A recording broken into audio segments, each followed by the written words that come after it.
Hi, and welcome to Rate That Album, the back and forth album review with myself, Paul Muad'Dib, and my good friend Joe Fremming.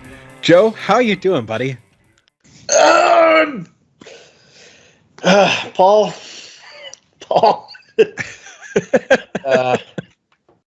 you're aggressively addicted to boring white people music. You know that?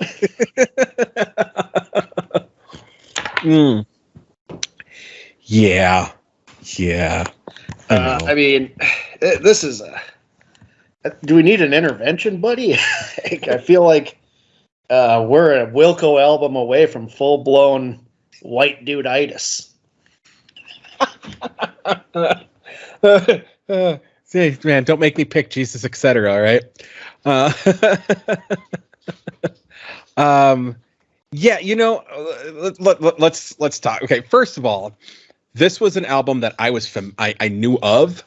I've never heard it. So this is something that it was a curiosity to me. It was like, for the longest time, it was very, very difficult to find this album, which I think you know why. So, now in the age of streaming, I completely forgot about it. And then in doing this podcast, this came up again. I was like, oh, that's right. Molly Ringwald from Breakfast Club fame and, John Hughes fame put out a music album. So, yeah, this is, I think you nailed it on the head. This is some pretty white music, man. Yeah, this is like dinner party music. Except, like, if I was at a dinner party and somebody put this on, I would say, I gotta get going home. I gotta watch the news, like, it's, it's a white, here's the thing. White people make some of the worst jazz music. It's, and this falls into that category of like almost easy listening jazz background, almost Muzak. It's inoffensive, and it's also boring, which I think is why a lot of people play this music during dinner parties. It's like in jazz. It's jazz in name only to an extent. Yeah. It's, I mean, when I think of jazz, I think of like Miles Davis, John Coltrane, that sort of, experimental. Cab Calloway. Yeah, making interesting. Like you listen to a really good jazz album, like things pop, and there's like notes or something that just really stick with you. And us white people found a way to really just neuter jazz music and make it embarrassingly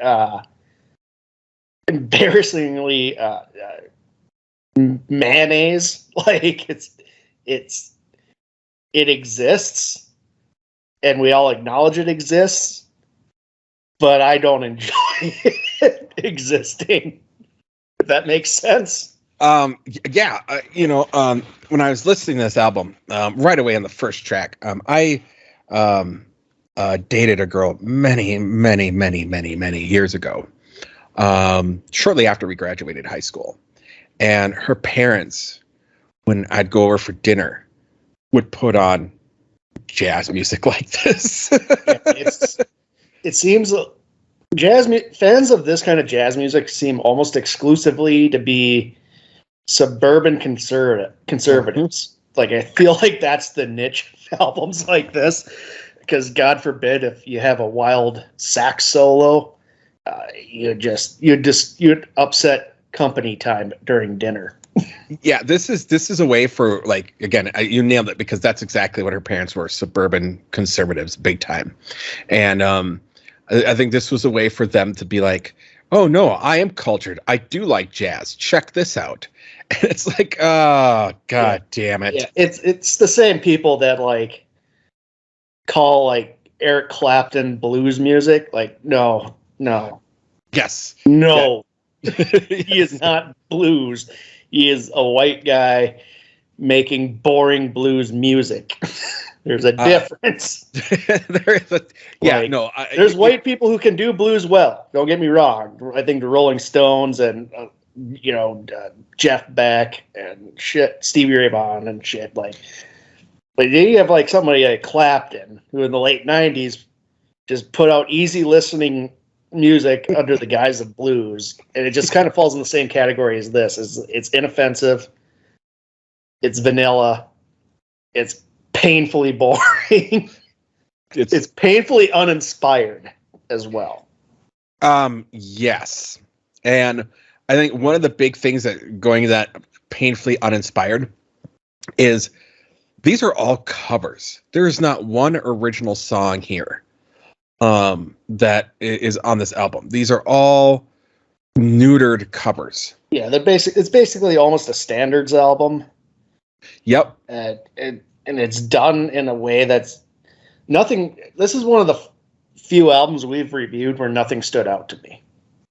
Mm-hmm. Like even that train wreck of Lindsey Buckingham, at least it got an emotion out of me. Mm-hmm. Though not one you were intending, but right. At least it did that. This I was just like, yeah, what song is this now? Yeah. Like looking at my watch and like, what's going on? Like, is this? It sounds like the song that was before it, like, but I swear it faded out. Like, what's happening? Yeah, it's funny you say that. Again, I listened to albums at least 3 times, right, when in preparing for this show. And this was, of all the ones we listened to, truthfully, this was actually the most difficult, even harder than Saint Anger, to actually get through because it invoked nothing. It was just boring. Like all I wanted it to do was be over. Yeah, it was. I listened to this once at the gym. Oh God! I'll sometimes do that because, like, when I'm on a cardio machine, like my mind wanders. So, like, sometimes, like when I'm reviewing, like things pop out to me for our reviews, and I swear I probably just looked like a dead-eyed zombie. I couldn't imagine trying to work the cardio machine. People probably thought I was like The Walking Dead or something, just dead-eyed, man. I could not imagine listening to this in the gym.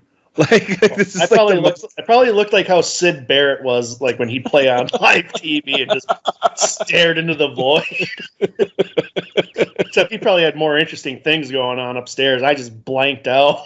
For 45 minutes, you just had this. 45 minutes was just a blackout, but at least I got my cardio in.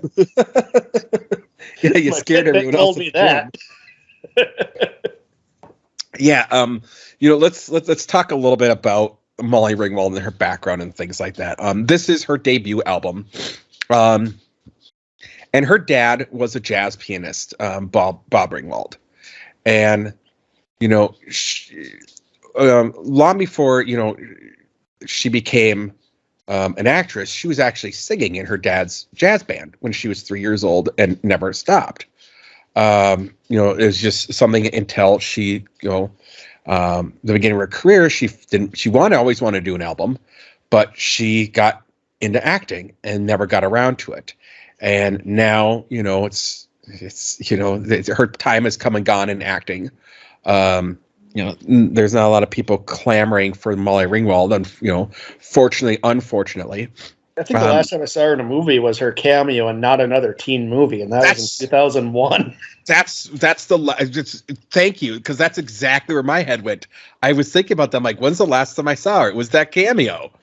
Yeah, I haven't seen her in anything since. Now, she could have been in, but not that I've seen, and not that you've seen. Maybe she's working the Hallmark circuit. I don't know. Oh God, no. Let's see. Pays the bills, Paul. No. I mean, she. Here's the thing too. It's not like she has a bad voice. No, she doesn't. She has a very lovely voice. It just felt. She didn't really use it in an interesting way. Maybe. Like, there's people who are good at singing, but if they don't have like the inspiration, in the fire, it will always fall flat. Yes, and I'm glad you said that because she does not have a bad voice. Excuse me. It's actually it is pleasant. I was surprised. She can sing. She is good at singing. Like, for it being boring, she is good at, damn it, at singing. Jesus, look, you're so angry, you're sneezing. I'm so angry, I'm sneezing. So there was, and I'm looking this up here. Give me one sec. God damn it, I'm about to edit this.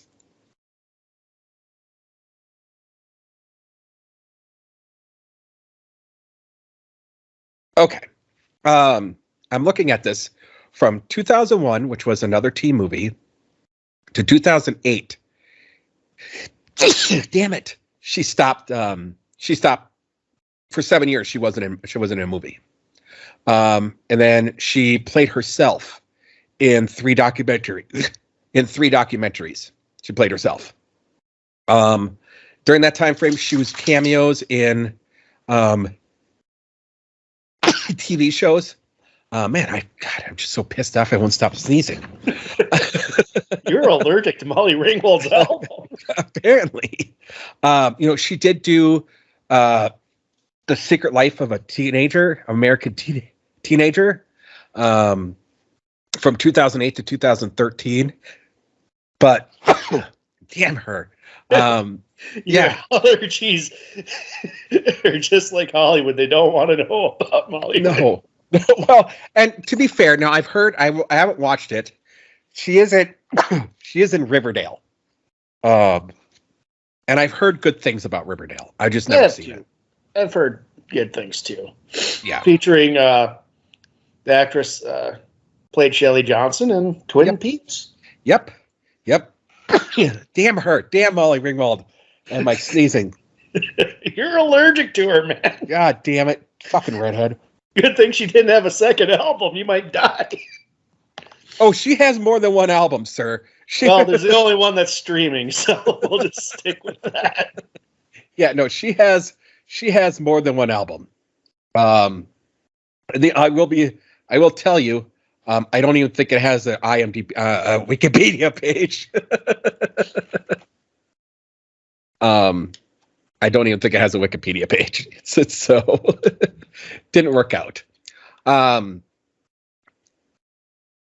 Yeah, no. I tried to look. It came out like a year later, and I can't find anything on it. Just that it's out there. It exists. It's really all you need to know, isn't it?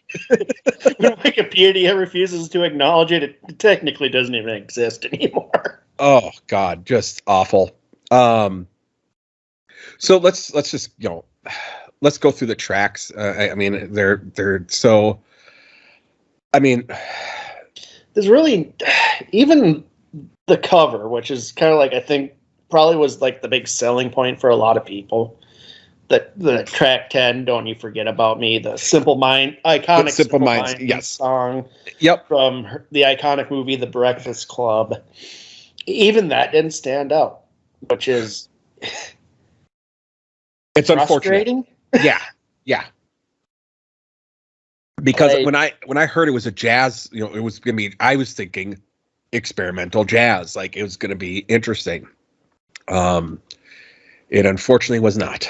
No, and like even like this kind of jazz, there's some that at least like I don't like it, but like I can at least tolerate it. And like Diana Krall is probably the only one that I could borderline tolerate because she at least does some different things when she does covers. This was just, it was paint drying, man. Like it all blurred together. It was like the KFC bowl. It's just brown mush with like ingredients in it, and they're all in there, but you can't tell the difference. Yeah, there wasn't a standout track. There wasn't.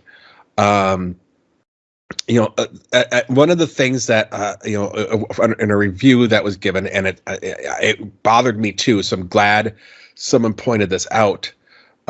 Was that she starts each of her line a little late, and it's annoying. It's a little annoying. It's a little off. And I know it's because of jazz and it's supposed to be that way, but it doesn't flow right. Well, I mean, that worked for Amanda Lear.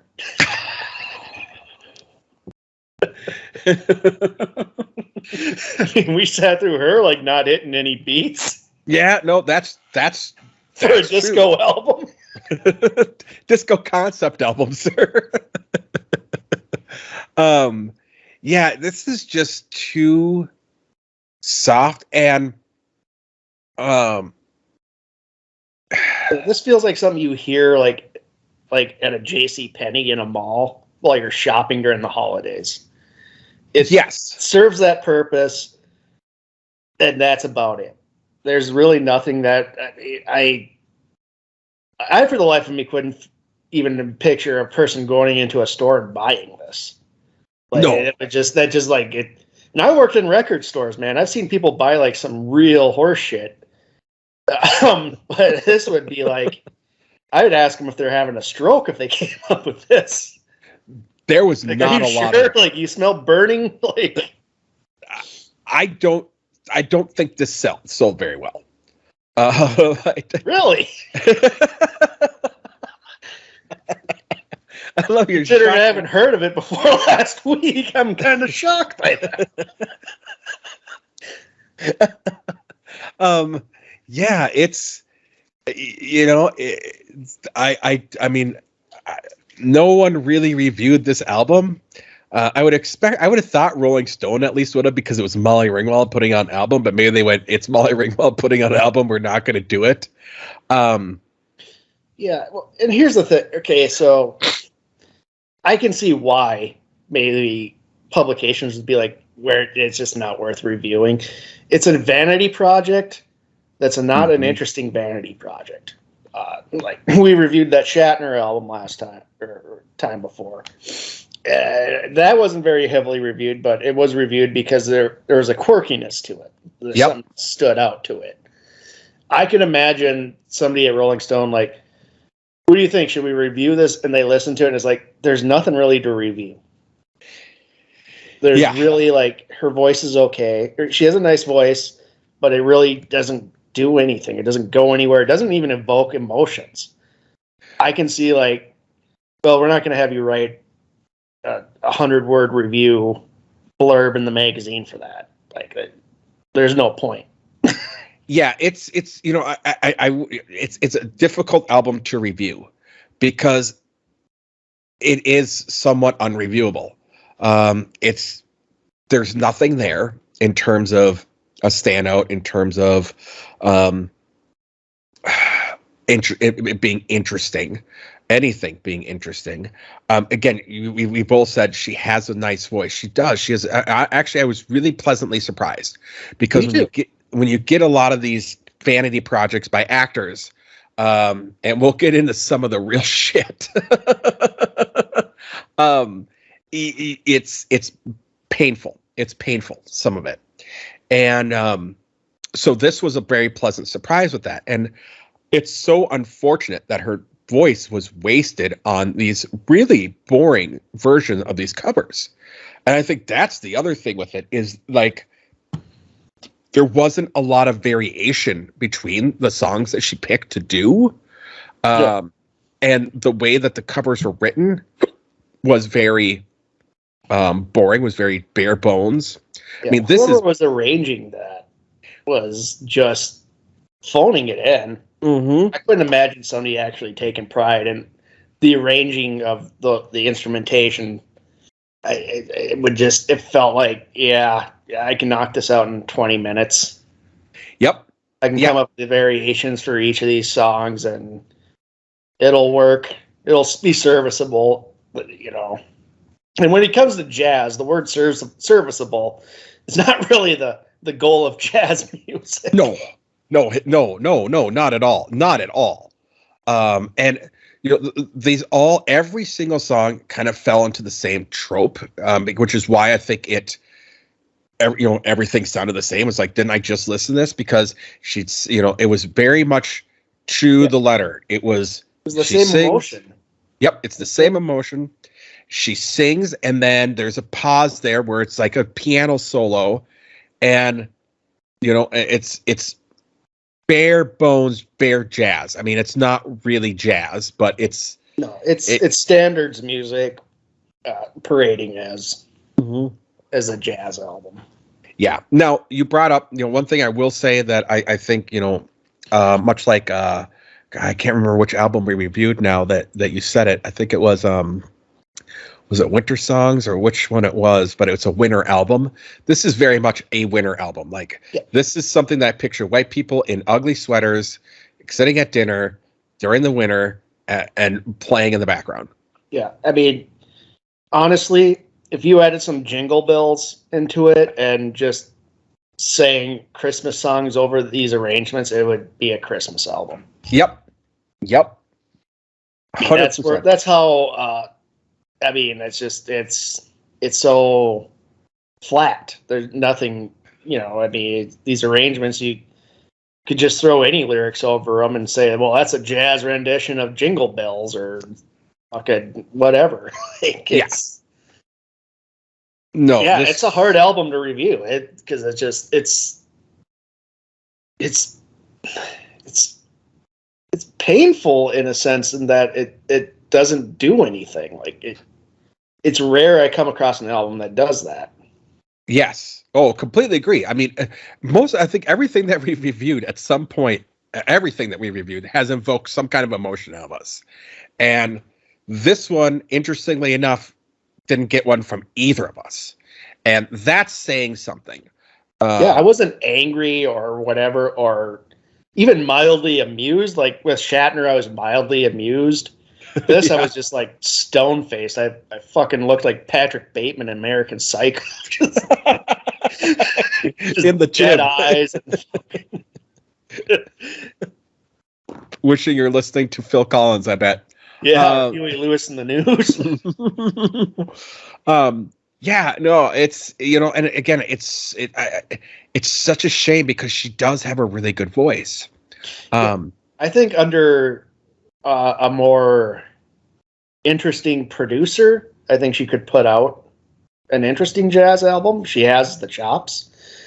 This was just, it was destined to just exist, and that's it.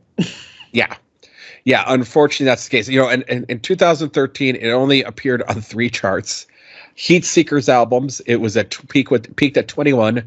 Jazz albums, it peaked at number 7, and in the Australian albums chart, it peaked at 23. So, well, good day, mate. Yeah, so it did well in Australia. So maybe that's her cheap trick. Cheap trick worked in Japan. Maybe Molly Ringwald will work in Australia. Interestingly, apparently they like boring jazz. I don't know. They're like, I've seen Crocodile Dundee. Like, they don't seem like they listen to boring jazz. I mean, that's where England sent all their criminals, Yeah, well, let's remember, Crocodile Dundee is now an offensive stereotype. So I figured it was more of it's pretty much a spot-on documentary of life in Australia. Completely spot on. And the sequel was even more so. Oh, yeah. What about the third quel where he goes to Los Angeles? Oh, that's right. I forgot about that one. Oh, Christ. Oh, God. So, yeah, Joe, I don't know. I mean, this is unfortunate because, there's just not much else to say. Yeah, nothing pops out. Like, there wasn't a nice riff or a note that hooked, which is, it's frustrating, especially when they call it jazz. And there's a lot of jazz albums like this. And, not to be that guy, but like 99% of jazz albums like this that are just boring boring white people making it. It's just. Yeah. Well, and the song Sooner or Later that's such an interesting choice for a jazz album in itself. Because now it was written by Stephen Sondheim, but it was made for Madonna on her soundtrack album I'm Breathless, which was part of the Dick Tracy, Yeah. Dick Tracy movie. So this is like, you picked a Madonna jazz song from Dick Tracy, Which is a weird choice in of itself. I mean, it's just like, super who weird. remembers that soundtrack? You know right? what I mean? Yeah, that's a super like obscure. Like only the deepest Dick Tracy fans are gonna know that, and I don't even know anybody who's a fan of that movie. I don't know anyone that's a fan of that movie. Oh man, did you guys ever do that for the showdown? Not yet. It's on a list somewhere. I'm sure it is.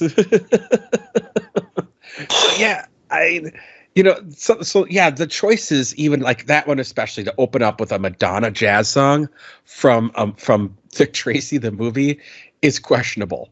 I can't find anything on who the production team was, who did these things, but they did not do her a service at all. This honestly is almost like Forbidden, where it feels like a demo.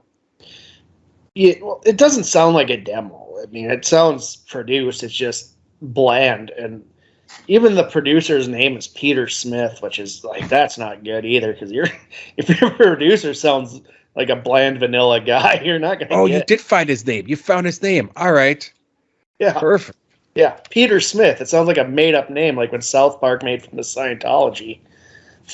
They all pick Joseph Smith or whatever as the entire production crew of that episode.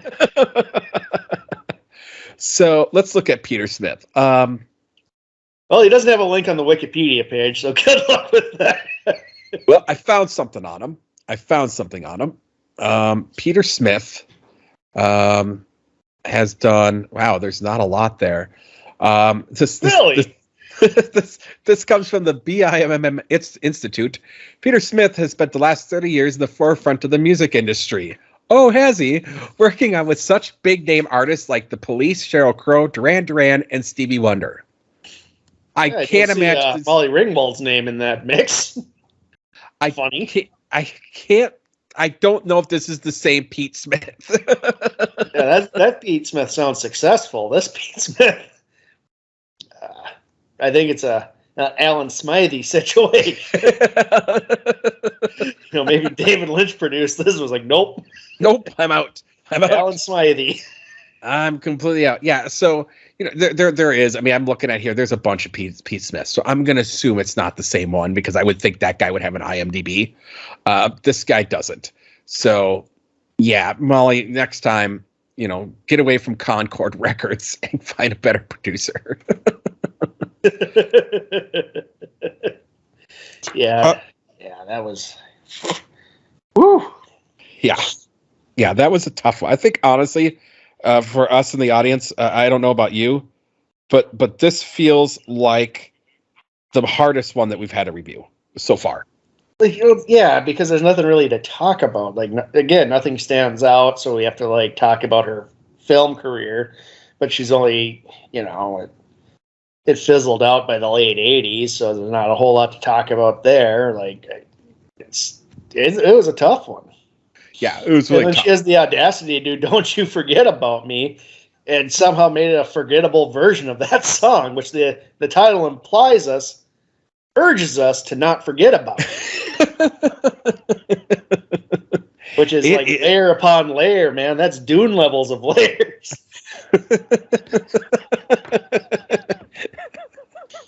Oh God, it's the Kazakh Haderach of songs.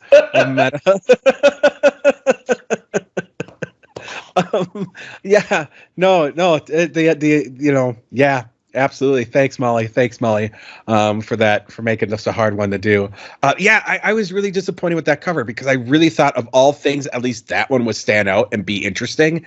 And you have such an iconic song, which is a great song. I'm sorry, it's a great song. Don't You Forget About Me is a great song. Why'd you apologize? I like that song.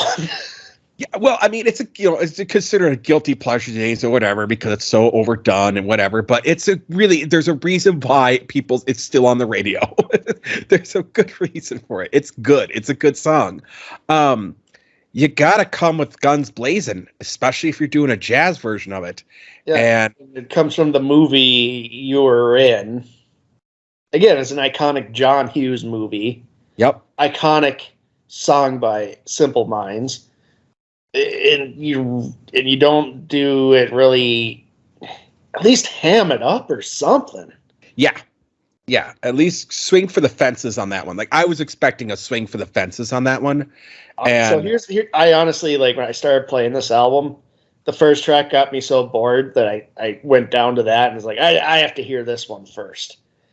And that's when the red flag started popping up. Like, oh no, this is going to be a pretty boring album. That's not good. Yeah, and the other thing with all these tracks I was thinking about too is they're very codependent. It seems a theme there, right? There's a codependency theme with all these songs. I'm glad we didn't stop the review yet, because that was something that really stood out to me. Was, wow, each one of these songs is about having to have someone else validate you. Yeah, I mean, this was almost like solo John Lennon material codependency. Like, oh God. Especially you didn't throw Yoko on there. There's a jazz version of that song.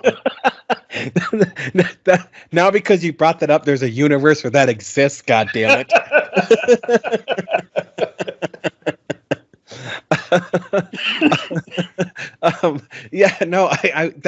That was the other thing. When I was listening to this thing, I'm like, okay, it's a romance album, and then I'm listening to like all of it, and I'm going, oh no. Oh no. I mean, even the opening was Sooner or Later, that's a date rape song. Yeah. And she's singing from the perspective of the date rapist. Right. I was like, wow. That was jarring. Right? Yeah, absolutely. Like, I was listening to the lyrics and I was like, this is kind of a fucked up song, but like it was so boring, like I kind of forgot until we started talking about it. Yeah, no, the lyrics are really fucked up. Like, and again, Madonna, this comes from Dick Tracy, so wow, that's another thing to go against Dick Tracy. But yeah, no, the lyrics are really fucked up. And then you get I Get Along Without You Very Well, Except Sometimes, which is, a hammy, boring song about not getting over someone and trying to say that you do. And then you got I Believe in You, which is, all about her man. Six of the songs on this album have the word you in it. Yes. It's yes. 6 out of 10. Are we counting Pick Yourself Up? Does that count? Yep, I'm putting that in there too. Okay. Yeah.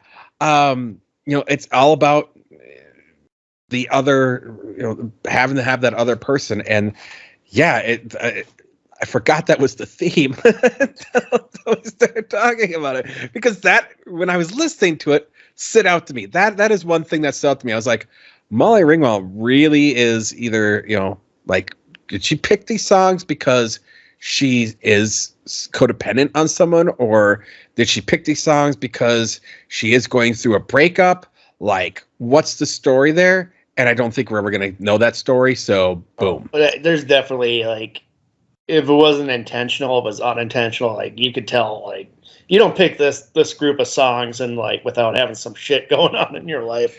Right. Yeah.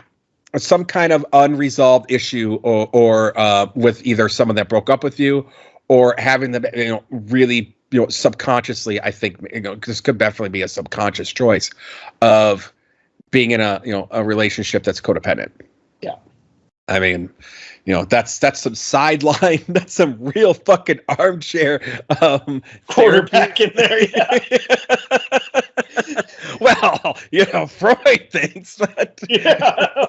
Well, according to Jung. But when you really take the sample of the songs in here, at the end of it, you go, what's going on, Molly? Something's afoot. Something's not right here. So, all right, that's Joe. Would you recommend this album? No, it's painfully boring. Like it's paint drying boring. It's it did nothing for me. So no. You know, I can't, but at the same time, I'm gonna say, you know what? Listen to just one song, just pick one, and at least listen to her voice and know that she has the talent. She has the vocals. Again, her voice is pleasant, but then stay away. I mean, unless this kind of jazz is your thing. Well, if this kind of jazz is your thing, chances are you don't like any of our reviews. You're on a different wavelength of. I'm not saying it's better or worse or whatever. It's just like we're not in your wheelhouse. You're probably not in our wheelhouse. So. I think, yeah, because going back to the Lindsey Buckingham, if you like the Lindsey Buckingham album, you're probably going to like this. Although the Lindsey Buckingham album was more interesting. Yeah. I wouldn't even say that if you like the Lindsey Buckingham. I think this album's just for people who like inoffensive music. Like, they don't want anything that's interesting about music. They just want noise. Yeah. Pleasant sounding noise. White noise. Yeah, this is a white noise album. This is a white noise album. Yeah, I could have fallen. I was probably dangerously close to falling asleep while driving while listening to this. Yeah. Mm-hmm. Yeah, no, this is not a... So, yeah, listen to this. If you're all out of melatonin, you can't fall asleep, just pop this on. He'll be out just like that. It's Sleep, the album. So Joe, what do you guys got going on at the Joe Down? Oh, so Brown picked a movie I despised. Oh boy, a movie called Drop Dead Fred. Oh my God. Okay. Hate that movie. I have a long story. It'll be in the review of how I happened to see that movie like 6 times in 1 week. And it's all because HBO played it nonstop while I was on a trip with my parents as a kid. And I hate it. And so this is going to be a twofer because I wasn't too pleased with this pick either, Paul. So I'm springing this. I told Brown already, but he doesn't know the other half. Me and Brown for the Joe Down after Drop Dead Fred, we're watching the movie Sgt. Pepper's Lonely Hearts Club Band starring the Beatles. Oh God! Not the Beatles, the Bee Gees. The Bee Gees with Peter Frampton. To rate that album, you and I are going to be discussing the soundtrack. Shit! Oh, fuck my life. Yep. Oh, you mess with the bull, you get the horns. 2 months. I got you for 2 months. Yeah, no, that's a toughie. But fair. Very fair. I will be honest. I love Drop Dead Fred. I have not seen it in years. But I remember watching that as a kid and just absolutely loving it, thinking it was hilarious. I know it's not rated very well. I know it's not very well liked, but for some reason, when I think about Drop Dead Fred, there is, me. It was like one of the few movies that me and my sister bonded over that we actually could like agree on that we both liked it. So there is that kind of nostalgia of, hey, this is a positive memory of my sister. Yeah. See, for me, it's memories of every hotel we stopped out on that trip, and they'd be on. It would be on TV. And it got to a point where wherever I saw a clip of this movie, I would get nauseous and get a headache. Oh, I saw it that many times. Yeah. So that's fair. You guys I'm dragging you both to hell with me on this. My next pick. It's going to be a Joe Down Rate That Album Hellfest from me. Oh, man. You're doing it to yourself, buddy. You're doing it to yourself. That's fine. That's fine. Because I get pleasure knowing you have to do it too. Yeah, and you know me, I'm going to watch the movie because I did the same thing with Tommy. So, I'll be joining you guys on that fucking excursion. Oh God. You're excited, aren't you? You're George Burns singing "Fixing a Hole." Peter Frampton singing "Here Comes the Sun." George Burns singing "Fixing a Hole" makes about as much sense as Jack Nicholson singing the Doctor song in Tommy. Yeah, but Steve Martin singing Maxwell Silverhammer. Oh, God, I forgot about fucking. Oh, yeah, that's right. Oh, shit. I haven't seen that movie since I was probably 13, 14. I haven't seen it since I was younger. When we were kids, there was a premium channel that was free called Encore. Yes. And Encore, because they would buy to get movie rights really cheap, they had to play a lot of really cheap movies that, didn't like it, especially the late 80s, early 90s, really didn't have any. They just fell by the wayside. This was one of them, but a highlight though for me watching Encore was they would show all the Planet of the Apes movies, and those were always fun. I remember Encore very, very well, and yeah, that was a great free premium channel. I remember they played Crawl a lot, which I love that movie. I love that movie Crawl. Yep. They played movies uncensored too, so yes, little 9-year-old me got to see some boobs. Yep, absolutely. And yeah, a funny story about Crawl. It is actually one of Liam Neeson's first roles from 1983. I love that movie. So yeah, no, that's right. Encore, man. That's probably where I saw this as well. Yeah, that's where. Yeah, they played that a lot just because it was the rights were cheap. There wasn't a lot of fans of the movie. HBO wasn't going to show it. Oh God, no. Man, and they're just like Tommy. They put out an album for it. We have to watch YouTube video of because it's not streaming on any. Are you serious? God damn it, Joe. Yeah. Well, I had to do some soul searching with this Molly Ringwald Drop Dead Fred fiasco that came my way. And I decided to burn it all to the ground. I become the Mad King. Burn them all. Burn down. Scorched earth. Oh my God. Oh my! You know what? YouTube has the balls to buy or to have this movie for rent. Fuck you. Yeah. We have to. I'm gonna pay the $3.99 to rent it. Oh my God, that's extortion for this. It's not a short movie either. No, it's 2 hours long. Yeah. 2 hours of shit. Gross. Yeah. No, don't worry. The double album's almost as long, Paul. I feel like you feel like I don't pick long albums because I typically don't. But you know what? I'm returning the favor, Paul. I'm giving you a long album to listen to. This is Bebop for Shatner. We're doing an hour and a half of Shatner. Oh God! Damn you like long albums, so I'm throwing you a bone on this one. Son of a bitch.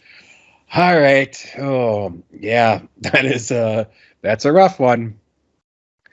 Oh, shit. Who produced that album, by the way? It doesn't matter.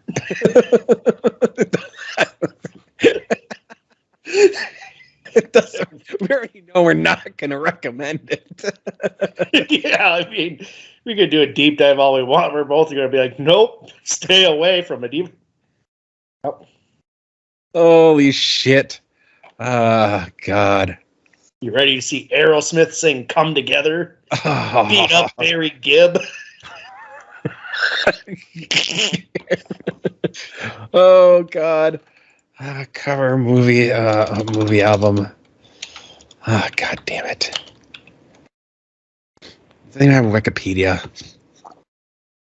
It has a fucking Wikipedia. Oh, God, there's a Wikipedia. Right, it does. Molly Ringwald Amateur Hour. Oh, no, George Martin produced it. What the fuck? Well, Yeah, well, he did that Celebrity Beatles album before he died in the 90s, so it's not too far off. He had Jim Carrey singing I Am the Walrus, so. I forgot about that, too. God damn it. Let's just say George Martin was smart in a lot of areas and pretty dumb in others. He did some terrible things. Dark, terrible things like the Bee Gees Sgt. Pepper album. Who decided that the Bee Gees would be the perfect choice for the fucking Sgt. Pepper movie? God damn it. They were the Beatles of the 70s, man. Saturday Night Fever soundtrack? Come on. Oh, God. I got to admit, they had some bangers. They had some bangers. I like the Bee Gees, honestly. Their Sgt. Pepper album, not so much, but I like the Staying Alive soundtrack.